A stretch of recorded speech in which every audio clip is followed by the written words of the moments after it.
Hello students, कैसे हैं आप सब। आई होप आप सब अपनी पढ़ाई सही कर रहे होंगे और आप सब अपने घर पे सेफ होंगे। So please stay home, stay safe. हम अपने नेक्स्ट टॉपिक को कंटिन्यू करते हैं। आज हम ले रहे हैं आपके डाउट्स फ्रॉम द रेबर्ग फॉर्मूला। काफी डिफिकल्टीज आ रही हैं बच्चों को ये क्वेश्चंस करने में। मैं आपको कुछ हिंट्स दूंगी जिनसे आप ये क्वेश्चंस आसानी से कर सकते हैं। सबसे पहले हम एक सैम्पल प्रॉब्लम ले रहे हैं। ये सॉल्व है हमारे प्रदीप पे, तो मैं सॉल्व को ही पहले एक अच्छे से समझा रही हूँ ताकि हम अनसॉल्व क्वेश्चंस को हिंट के जरिए भी आराम से कर सके। चलिए सबसे पहले हम बात करते हैं हमारे इस क्वेश्चन के बारे में। मैंने क्वेश्चन सामने लिख लिया है, फिर भी इसके बारे में डिटेल कुछ बोलना चाहूंगी। Lambda for first line in the Balmer series, ये क्वेश्चन में गिवन है, please listen very carefully. Wavelength for first line in the Balmer series is 656 nanometer is given. You have to calculate the same wavelength, यानी कि आपको wavelength ही निकालनी है for the second and the limiting line, because this is for the first line के लिए दे रखी है। अब काफी बच्चे यहीं पर कंफ्यूज हो जाते हैं कि यहाँ तो फर्स्ट लाइन दे रखा है, सेकंड लाइन और लिमिटिंग लाइन का क्या मतलब है। तो एक बार इसको फिर से ध्यान से देखेंगे हम, एटॉमिक स्पेक्ट्रम की तरफ आएंगे। बाल्मर, लेमैन होती है, बाल्मर होती है, पास्टन होती है, ब्रैकेट होती है, पफंड होती है। ये मैंने आपको बताया था। अगर हम लेमैन की तरफ जाएं तो हमारी ग्राउंड स्टेट N1 है, ठीक है। इसकी वैल्यू 1 होती है और N2 से इसकी लिमिटिंग लाइन स्टार्ट होती है। बेटा ये इंफिनिटी तक जाती हैं, यानी कि अगर मैं फर्स्ट लाइन N1 1 बोल रही हूं तो सेकंड लाइन 2 है, थर्ड लाइन 3 है, फोर्थ लाइन 4 है एंड लिमिटिंग लाइन कौन है? इंफिनिटी। सिमिलरली बाल्मर में अगर हम आते हैं तो N1 क्या होता है? सेकंड। ये इसकी फर्स्ट लाइन है, remember that N1 for Balmer is 2। अगर इसकी सेकंड लाइन की बात करें तो इसकी सेकंड लाइन स्टार्ट होती है 3, 4, 5 एंड 4, इंफिनिटी। लिमिटिंग लाइन कहां जाकर रुक रही है? इंफिनिटी पर। तो इस क्वेश्चन में भी तो ऐसा ही पूछा गया है कि फर्स्ट लाइन के लिए बाल्मर सीरीज गिवन है, यानी कि N1 आपको गिवन है।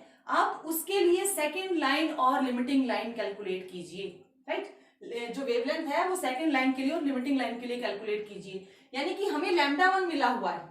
सपोज दिस इज द λ1, ठीक है। इसी में कंटिन्यूटी में आगे आते हैं तो N1 होता है 3 और N2 होते हैं 4, 5, 6 एंड इंफिनिटी। N1 होता है 4, N2 होता है 5, 6, 7 एंड इंफिनिटी। N1 होता है 5, N2 होता है 6, 7, 8 and infinity.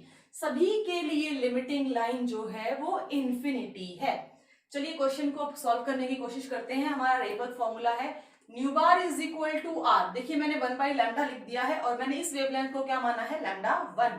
1/λ1, nu bar is 1/λ, r is equal to 1/n1 square minus 1/n2 square, ठीक है। जेड स्क्वायर यहाँ लिखा नहीं क्योंकि क्वेश्चन बोल रहा है हाइड्रोजन एटम के लिए, तो जेड की वैल्यू ऑटोमेटिकली क्या हो गई? 1। मुझे ये λ1 मिला हुआ है, this one is the value. Nanometer में ही लेके चलेंगे, कोई जरूरत नहीं है आप इसको मीटर में कन्वर्ट कीजिए। नैनोमीटर में रख लिया मैंने इसको। फर्स्ट लाइन के लिए मुझे वैल्यू मिली हुई है, यानी कि देखिए ये तो ग्राउंड स्टेट है, मेरी इसकी फर्स्ट लाइन कौन है? ठीक है, और इसकी फर्स्ट लाइन कौन है? ध्यान दीजिएगा, ये ग्राउंड स्टेट है। N2 से फर्स्ट लाइन, N2 से second line, first line second line, first line second line, first line second line. Excited state की होती है first line second line. First line की वेवलेंथ गिवन है, यानी कि मुझे बाल्मर में गिवन है। बाल्मर में फर्स्ट लाइन कौन होती है? 3। N2 की वैल्यू क्या हो जाएगी? 3। तो मेरे पास N1 स्क्वायर हो गया 2 स्क्वायर, N2 हो गया 3 स्क्वायर, और R की वैल्यू मुझे नहीं रखनी क्योंकि मुझे यहाँ पे कंपैरिजन करना है। मैं इस पूरे को सॉल्व करती हूँ तो मुझे मिल रहा है 5r/3 6, क्योंकि 2 की स्क्वायर होगी 4, 3 की स्क्वायर होगी 9, दोनों का मल्टीप्लाई करके एलसीएम लिया 36, R मल्टीप्लाई में है, ऊपर क्या चला गया? 5। तो मुझे मिला 5r/36 किसके इक्वलाइज में? 1/656, दैट वन इज λ1। इसको मैंने इक्वेशन फर्स्ट मान लिया। फिर क्वेश्चन आता है अगर सेकेंड लाइन के लिए लैम्डा निकालना हो तो सेकेंड लाइन की मतलब देखो बाल्मर से स्टार्ट है तो ग्राउंड स्टेट 2 होगी, सेकेंड लाइन क्या होगी? 4। बताया था फर्स्ट लाइन 3 है, सेकेंड लाइन 4 है। अब मेरे पास λ2 नहीं है, λ1 की वैल्यू थी, λ2 नहीं है, मुझे λ2 भी निकालना है। यहां से मैंने r की टर्म में वैल्यू निकाली, 1/λ2 इज इक्वल टू N1 किसको पुट किया? 2 को, N2 किसको पुट किया? 4 को। 2 का स्क्वायर 2, 4 का स्क्वायर आप यहाँ पर रखेंगे, आपको क्या मिल रहा है 16, तो आर की टर्म में क्या गया 3r/16। अच्छा, ये रिलेशन एक इक्वेशन की टर्म में हो गया। अब इक्वेशन सेकंड और इक्वेशन फर्स्ट को क्या कर दीजिए, डिवाइड कर दिया इक्वेशन फर्स्ट को इक्वेशन सेकंड से। तो λ2 656 वैल्यूज आप रखेंगे तो ये 16/3 हो गया, 5r/3 हो गया, r से r कैंसिल हो गया। इस पूरे को सॉल्व करते हैं तो λ2 की वैल्यू आएगी इतनी 485.9 नैनोमीटर। आ रही है बात बेटा समझ में कि ये कैसे आया? Equation first, this one is your equation first, equation second, this one is your equation second, दोनों को डिवाइड कर दिया, रेशियो में ले लिया। यानी मैंने 1/λ2 और 1/656 लिया तो λ2 क्या चला गया, ऊपर चला गया, डिवाइड किया ना, तो λ2/656 हो गया। λ2 की वैल्यू है मेरे पास 3r/16, 3r/16 अपने आप ही रिवर्स हो गया। और मेरे पास पहली लैम्डा की जो वैल्यू है वो है 5r/36, 5r/36 लिख दिया। यहां से जो चीजें कैंसिल होती हैं वो कैंसिल कर दी, जो चीजें मल्टीप्लाई होती हैं वो मल्टीप्लाई करके मैंने क्या निकाल ली, λ2। ठीक है, λ2 मेरे पास कैलकुलेट हो चुका है, मुझे λ1 पता चल गया, मुझे λ2 मिल गया। मैंने इसको इक्वेशन थर्ड मान लिया, इक्वेशन थर्ड मैंने इसको कंसीडर किया और ये वैल्यू आ गई मेरे पास λ2 की। फॉर लिमिटिंग लाइन, सभी के लिए लिमिटिंग लाइन क्या बताई गई थी, क्या बताई गई थी, इन्फिनिटी। तो लिमिटिंग लाइन में ग्राउंड स्टेट n1 2 रहेगा, n2 क्या रहेगी, इन्फिनिटी। फिर से रेबर फॉर्मूला लगाएंगे, अब की बार मैंने वेवलेंथ को λ3 माना, 1/n1² - 1/n2² की जगह वैल्यू पुट की, n1 की जगह 2 और n2 की जगह पर मैंने इन्फिनिटी लगाया। इन्फिनिटी का स्क्वायर 1, 1/1 की वैल्यू 1, यहाँ पर जो मैंने वैल्यू ली क्या आ गई 4।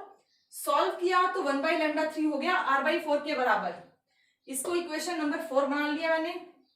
Divide equation first by 4। अब इस इक्वेशन से इस इक्वेशन को कंपेयर किया गया, ध्यान देना, इस इक्वेशन से इस इक्वेशन को कंपेयर किया गया तो मुझे λ3/656 मिला। वैल्यूज रखी मैंने, यहां से मुझे मिला r/4 और यहां से मुझे मिला था 5r/36।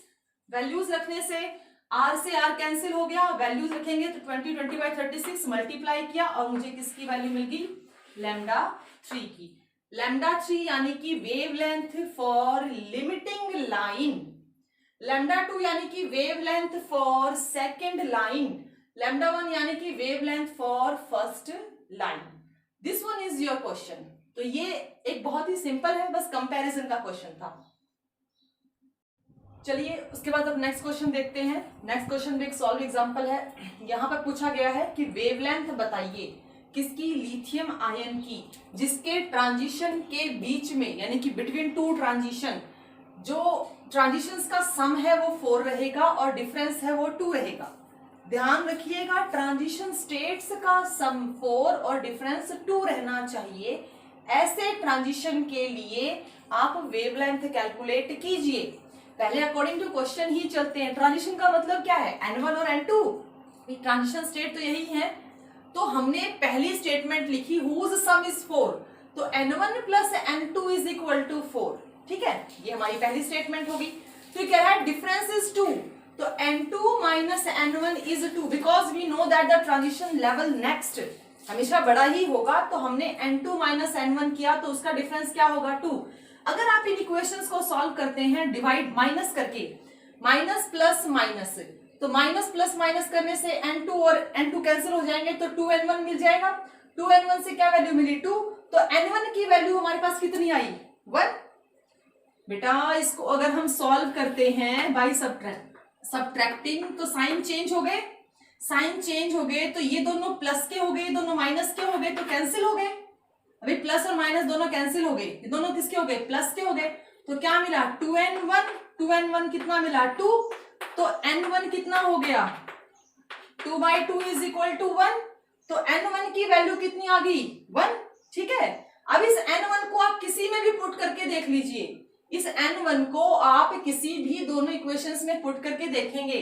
जैसे n1 + n2 = 4, तो मैंने n1 की जगह क्या पुट किया, 1। तो n2 की वैल्यू कितनी आई, 4 - 1, तो n2 कितना हो गया, 3। अभी स्टेटमेंट भी फुलफिल हो रही है। जिसका सम 4 हो, जिनका सम 4 हो, जिनका डिफरेंस 2 हो, अगर 3 में से 1 को घटा देते हैं तो डिफरेंस कितना आता है 2, और 3 में 1 को जोड़ देते हैं तो सम कितना आता है 4। तो स्टेटमेंट भी सही है। चलिए N1 भी हमें मिल गया, N2 भी हमें मिल गया। अब इन दोनों ट्रांजिशन स्टेट्स को लेकर हमें वेवलेंथ निकालनी है। रेबर्ग फॉर्मूला यूज करेंगे। अब इस वक्त हमें Z की जरूरत पड़ेगी क्योंकि यहां पर हाइड्रोजन नहीं है, हाइड्रोजन लाइक एटम है। मैं पहले भी क्लियर कर चुकी हूं कि हाइड्रोजन लाइक एटम जैसे लिथियम आयन, हीलियम आयन, ये हमारे हाइड्रोजन लाइक एटम है, तो Z की वैल्यू वहां रखी जाएगी। लैम्डा कैलकुलेट करना है, R की value you know very well because it is Rydberg constant 109677। N1 की जगह पर 1 पुट करेंगे, N2 की जगह पर 2 पुट करेंगे, सॉरी 3 पुट करेंगे, 3 का square. Z is the atomic number of lithium जो कि कितना होता है 3 का स्क्वायर, 1 का स्क्वायर 1, 3 का स्क्वायर 9, 3 का square 9। Multiply all these, we got 109677 into में 8। Multiply these by we get, अगर आप इसको डायरेक्टली मल्टीप्लाई करते हैं तो भी सही है। अगर आपको लैम्डा डायरेक्टली निकालना है तो new bar is 1 by lambda, new bar 1 by lambda होता है, ये न्यू बार की वैल्यू है तो लैम्डा निकलेगा 1 by lambda, 1 by nu bar निकाल दिया तो हमारे पास क्या आया, this one is meter inverse, this one is centimeter. तो ये हमारी जो है वो नई वेवलेंथ, ट्रांजिशन सीरीज की नई वेवलेंथ।